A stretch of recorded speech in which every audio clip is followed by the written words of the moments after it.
वालेकुम जी, welcome back to my channel. तो जी कैसे हैं आप सब।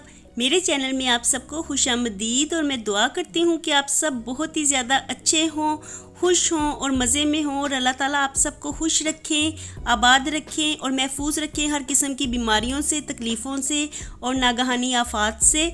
आमीन। तो चलिए सुहाने से मौसम से हम अपने दिन का आगाज़ करते हैं। और आज सुबह सुबह ही इतने ज़्यादा गहरे बादल आए हुए हैं कि सारा आसमान ही घने बादलों से ढका हुआ है। तो बच्चे मुझे बता रहे थे कि आज उनके स्कूल साइड पे भी काफ़ी ज़्यादा बारिश हुई है, लेकिन हमारे एरिया में बारिश नहीं हुई। सुबह से ही बादल आए हुए थे लेकिन यहाँ पे बारिश बिल्कुल भी नहीं हुई। तो लाहौर के काफ़ी एरियाज़ में काफ़ी तेज़ बारिश होती रही है, लेकिन पता नहीं क्यों हमारे एरिया में तो बिल्कुल भी बारिश नहीं हुई। बस बादल ही आए हुए थे और घने बादलों के साथ काफ़ी ठंडी हवा भी चल रही थी। तो मौसम आज बहुत ही खुशगवार लग रहा था। तो जी सुहाने मौसम में मैं आ गई हूँ किचन में, क्योंकि ब्रेकफास्ट तैयार करना है। और ब्रेकफास्ट तैयार करने से पहले मेरे पास कुछ दूध बचा हुआ पड़ा हुआ था। तो ये बालाई वाला दूध था जो नीचे देगची में बच जाता है ना, दूध इस्तेमाल करने के बाद चिकनाई वाला दूध रह जाता है, तो उसका मैं दही बना लिया करती हूँ।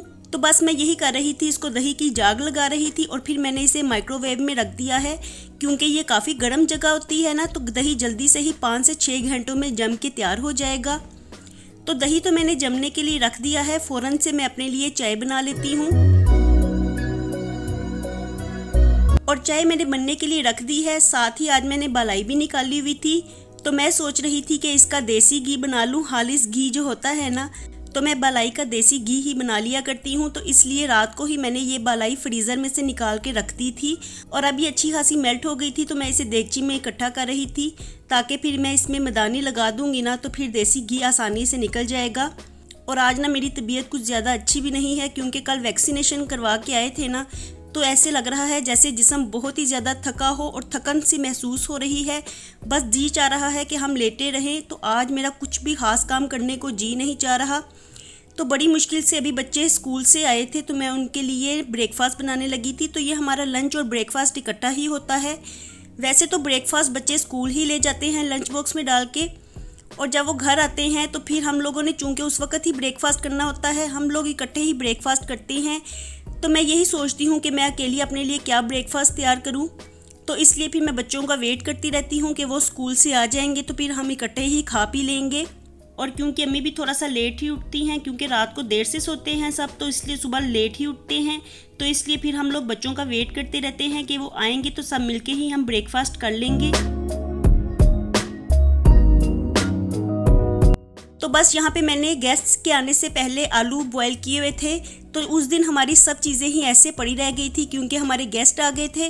तो जो चीज़ें मैं बना रही थी, मैं आलू बॉयल कर रही थी, इसके अलावा चने मैंने बनाए थे चिकन में, तो सब कुछ ही पड़ा रह गया था। और ये बॉयल आलू मैंने फ्रिज में रखे हुए थे। तो अब मैं सोच रही थी कि इनको इस्तेमाल कर लूँ। पहले तो मैंने इनकी रोटियाँ बनानी थी, लेकिन अब मैं इनके कटलेट्स बना रही हूँ। तो मैंने कुछ वेजिटेबल्स जो घर में मौजूद थी ना, वो काट के इसमें ऐड कर दी हैं और इसका बैटर सा तैयार कर लिया है। और ये आलू के कटलेट्स ना, जिसमें वेजिटेबल्स डल जाती हैं ना, खाने में बहुत ही मज़े के लगते हैं। और आज मुझे बिल्कुल भी समझ नहीं आ रही थी ना, तो मेरा एग ब्रेड खाने को जी चाह रहा था। तो मैंने सोचा ये आलू के कटलेट्स बनाते हैं और इसी के साथ हम ब्रेड को खा लेंगे। और आज इस वक्त तबीयत बिल्कुल भी अच्छी नहीं है, सर में भी हल्का हल्का दर्द हो रहा है और ऐसे भी लग रहा है जैसे हल्का हल्का फीवर हो। तो सारी रात वैक्सीनेशन करवाने के बाद मेरे बाजू में भी, जहाँ पे इंजेक्शन लगा था ना, हल्का हल्का दर्द होता रहा है। और उसके साथ ही बिल्कुल लाइट सा माइल्ड सा फीवर भी हो गया है, और साथ ही थोड़ी थकन का भी एहसास हो रहा है। इसके अलावा कोई भी साइड इफ़ेक्ट्स मुझे फील नहीं हुए। तो बस जी यहाँ पे कटलेट्स फ्राई हो गए थे, साथ में चाय भी बन गई थी। तो बस हमारा मज़ेदार सा ब्रेकफास्ट तैयार हो गया था अल्हम्दुलिल्लाह। तो अब हम अपना ब्रेकफास्ट करने लगे हैं। और आज मैंने ये ब्रेकफास्ट ना बहुत ही अनमन्ने से दिल के साथ तैयार किया है, यानी मेरा दिल बिल्कुल नहीं चाह रहा था। तो बस जी यहाँ पे हमारा ब्रेकफास्ट हो गया है। तो यहाँ पे आज मैंने अपनी हेल्पर को कॉल करके बुला लिया था, क्योंकि मुझे पता था आज मुझसे कोई भी घर के काम नहीं होंगे। तो यहाँ पे बच्चे अब जा रहे थे ट्यूशन के लिए और साथ साथ ही हेल्पर भी अपना काम करती जा रही थी। तो दिन के वक्त सारे काम इस तरह ही साथ साथ चलते रहते हैं। और फिर सब काम हो गए थे घर के, और मेरा कुछ भी व्लॉग बनाने को जी नहीं चाहा, बल्कि मेरी इतनी हिम्मत ही नहीं हो रही थी कि मैं उठ के कोई भी चीज़ शूट करूँ और कोई भी व्लॉग बनाऊँ। तो मैंने फिर जाने ही दिया। मैंने सोचा कि जितना भी व्लॉग मैंने बनाया है उतना ही आप लोगों के साथ शेयर कर दूंगी। और अब मैं डायरेक्ट इवनिंग से अपने व्लॉग का आगाज़ कर रही हूँ। तो चाय भी मुझे हनान ने ही आज बना के दी थी। जब वो ट्यूशन से आया था तो मुझे कहने लगा कि मैं आपको थोड़ी सी चाय बना के दे देता हूँ। तो हनान ने ही मेरे लिए चाय बनाई और चाय के साथ आज मेरा कुछ भी खाने को जी नहीं चाह रहा था, तो मैंने सिर्फ खाली चाय ही ली थी। और अब मैं बच्चों के लिए राइस बना रही थी क्योंकि इस वक्त बाजू में भी काफ़ी दर्द हो रहा था और मेरा दिल बिल्कुल भी नहीं चाह रहा था कि मैं आटा गूंदूँ। तो मैंने राइस ही बनाने शुरू कर दिए थे क्योंकि चने मेरे पास पड़े हुए थे और ये काफ़ी ज़्यादा सालन बचा हुआ पड़ा हुआ था क्योंकि हमने तो खाया ही नहीं था और मैंने इसे फ्रीज़ कर दिया था। और अब मैंने यही चनों वाला सालन डाल के राइस बना लिए हैं। और जब भी कुछ पकाने की समझ नहीं आती ना, तो इस तरह से ही जो लेफ़्ट ओवर सालन पड़ा होता है मैं उसमें राइस डाल लेती हूँ, तो इस तरह से काफ़ी अच्छा लगता है।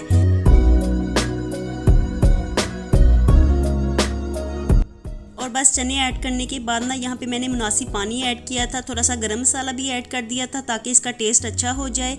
और पानी मैं थोड़ा सा कम ही ऐड करती हूँ क्योंकि मैं गीले गीले चावलों को ही दम पे रखूँगी, क्योंकि जब सालन वाले चावल बनाते हैं ना तो वो एकदम से इकट्ठे से हो जाते हैं। तो इसलिए जब एक कन्नी पे चावल होते हैं ना और उसमें थोड़ा सा पानी भी होता है तो मैं उसको दम पे रख देती हूँ। तो बस जी यहाँ पे मैं ढक के ही चावल बना रही थी क्योंकि इसमें मैंने पानी कम ऐड किया था, तो इसलिए आज मैं इसे ढक के पका रही हूँ। और साथ ही थोड़े से चने मैंने अपने लिए भी निकाल लिए हैं क्योंकि इस वक्त जी चाह रहा था कि थोड़ी सी चीज़ कोई खाई जाए। और इस वक्त मेरा कुछ ऐसा मन हो रहा था कि कोई सूप वाली चीज़ हो ना, तो वो दिल चाह रहा था मेरा। और जब कभी आपकी तबीयत ख़राब होती है ना तो ऐसी चीज़ें खाने को अच्छी लगती हैं। तो बस थोड़े से चने मैंने अपने लिए निकाल लिए थे, साथ साथ मैं चावल बना रही थी और साथ साथ मैं चने खा रही थी, तो काफ़ी अच्छा लग रहा था अल्हम्दुलिल्लाह। और साथ ही आज मैंने बलाई भी निकाली हुई थी। मैंने इसका बटर बनाना था लेकिन मैदानी चलाने की बिल्कुल भी हिम्मत नहीं हो रही थी, तो मैंने इलेक्ट्रिक बीटर की मदद से ही बटर निकाल लिया है। और बटर निकालने के बाद ना मैंने इसको फ्रीज़र में रख दिया था ताकि ये थोड़ा सा हार्ड हो जाए और इसमें से जो पानी होगा ना वो साइड पे हो जाएगा। और उतनी देर में ही हमारे राइस को भी दम आ गया था, तो मैं अब बच्चों के लिए राइस डाल रही थी और मैं खुद भी खाने लगी हूँ थोड़े से राइस। तो चने वाले चावल खाने में काफ़ी ज़्यादा मज़े के हो गए थे। तो अल्हम्दुलिल्लाह डिनर तो हमारा काफ़ी मज़े का हो गया था और उसके फ़ौरन बाद ही मैंने बटर को पकने के लिए रख दिया था ताकि इसका घी निकल आए।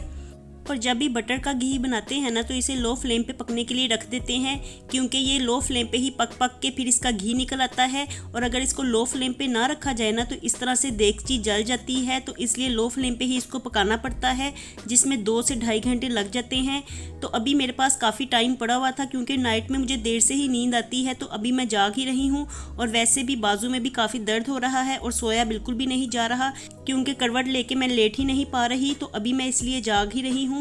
तो उतनी देर थोड़ी सी मैं वीडियो की एडिटिंग करती हूँ, साथ में देसी घी भी तैयार हो जाएगा। और ये जो सुबह दही हमने जमने के लिए रखा था ना, तो अब जम के काफ़ी अच्छा दही तैयार हो गया है। तो मैं इसे माइक्रोवेव से निकाल के अब फ्रिज में ठंडा होने के लिए रख दूँगी ताकि फिर ये कल हमारे यूज़ में आ जाएगा दही। तो बस इसे मैं फ्रिज में रखने के लिए ही जा रही थी। और यहाँ पे मैंने फ्लेम को लो कर दिया था तो बटर पकता रहेगा लो फ्लेम पे ही। और इस वक्त काफ़ी ज़्यादा रात हो गई है, बल्कि इस वक्त रात के 2 से ढाई बज चुके हैं। और यहाँ पे हमारा देसी घी भी निकल आया था, तो मैंने इसे कंटेनर में डाल दिया है, इसे डोल में डाल के रख दिया है। हम लोग तो इसे डोल कहते हैं, आप लोग क्या कहते हैं कमेंट्स बॉक्स में ज़रूर बताइएगा। तो बस जी घी हमारा निकल आया है, इसे मैंने यहाँ काउंटर टॉप पे ही रख दिया है क्योंकि ये इस वक्त काफ़ी ज़्यादा गर्म है। तो इसके साथ ही मैं अपने आज के व्लॉग का यहीं पे एंड करती हूँ। मैं मिलूँगी आपसे दोबारा एक नए व्लॉग के साथ। खुश रहिए, आबाद रहिए, अपना बहुत सा ख्याल रखिएगा। अल्लाह हाफिज़।